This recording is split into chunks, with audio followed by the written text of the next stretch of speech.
Alright, in this example it says an object of 12 kilograms is accelerated at 0.45 meters per second squared when subjected to a force of 40 newtons. Determine the kinetic friction that is present.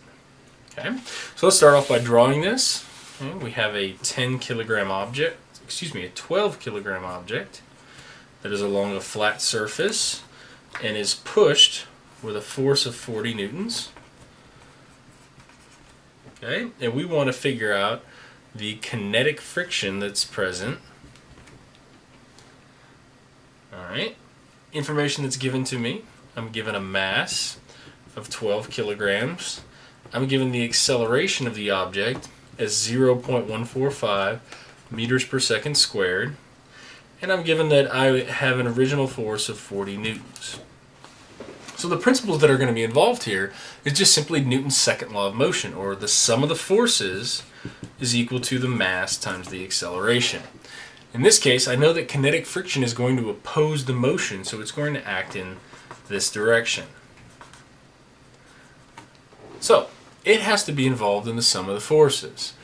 So when I look at this, the sum of the forces is going to equal the forces to the right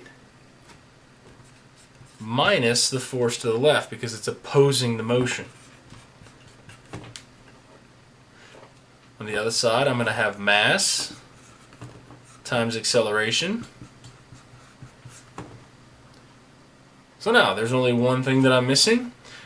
So I'm going to move this over to the other side. And how I do that, I just add Fk to both sides.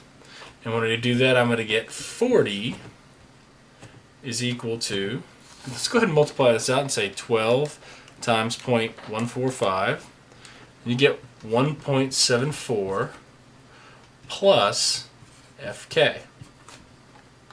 To isolate K, you subtract 1.74 from both sides, and you get 38.26 newtons is my frictional force value.